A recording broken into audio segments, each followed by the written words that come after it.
Bonjour, je m'appelle Zoé et je suis la maman d'une petite fille trop mignonne qui s'appelle Suzanne. Aujourd'hui, je vais vous raconter ma 15e semaine de grossesse et je vais faire un point particulier sur les transports pendant la grossesse. Voici ce que vous pouvez ressentir pendant votre 15e semaine de grossesse. Des accès de fatigue. Chez moi, c'est pas flagrant, j'ai plutôt une bonne énergie. Une fréquente envie d'uriner. Oui, alors ça c'est depuis le début, ça ne s'arrête pas, quasiment toutes les nuits, je me relève, on apprend à faire avec. Des maux de ventre, pas particulièrement, je n'ai pas ce symptôme-là. Libido retrouvé, oui, pour le plus grand bonheur de tout le monde dans le foyer.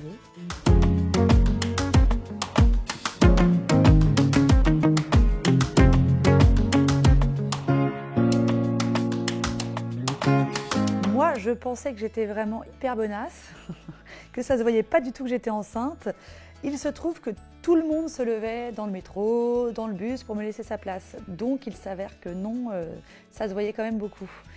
À l'inverse, moi j'ai une copine qui n'osait pas demander et pour qui personne ne se levait et qui s'en est plainte auprès de moi plusieurs fois. Alors en blague, je lui ai fait faire un petit badge, bébé à bord.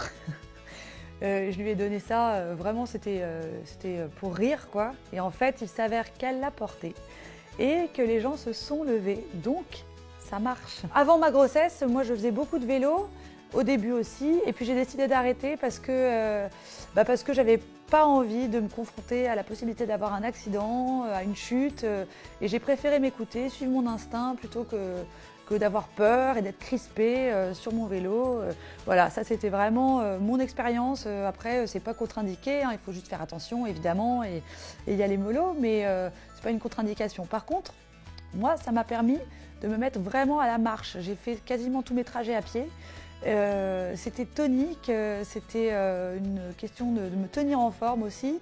Et surtout, comme j'avais des problèmes de circulation du sang, ça a favorisé le retour veineux et ça me permettait d'avoir les jambes pas trop lourdes. Professionnellement, j'ai été amenée à prendre beaucoup l'avion. C'est pas contre-indiqué, ça me posait pas de problème. En revanche, je m'y étais prise, j'ai un peu anticipé et j'ai acheté des bas de contention parce que j'avais un problème de jambes lourdes qui est très désagréable. Donc les bas de contention, ça permettait de contenir, voilà, comme le nom l'indique. Et après chaque vol, j'ai pris l'habitude vraiment de me masser les jambes et le ventre afin de favoriser la circulation sanguine.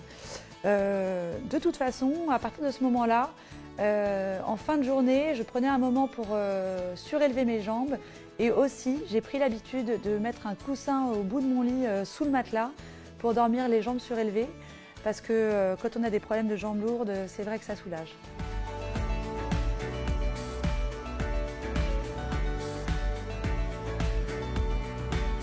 L'univers sonore de votre bébé est assez riche, mais il est assourdi. Il va déjà entendre les bruits qui l'entourent à l'intérieur, c'est-à-dire votre cœur, les bruits du tube digestif par exemple. Il va aussi très bien entendre votre voix qui va le bercer déjà tout petit. Pour ce qui est des bruits extérieurs, je crois qu'il faut aussi être raisonnable dans le sens où on ne va pas exposer le bébé à des basses importantes. Dans des concerts, on va s'éloigner si possible, le plus possible d'ailleurs, des haut-parleurs et on ne va pas mettre de casque audio sur son ventre non plus. Votre voix lui suffit, non ? Eh bien voilà, c'était ma 15e semaine de grossesse.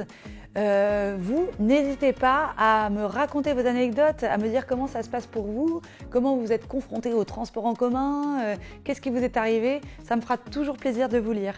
Je vous retrouve très vite pour vous raconter ma 16e semaine de grossesse. À bientôt.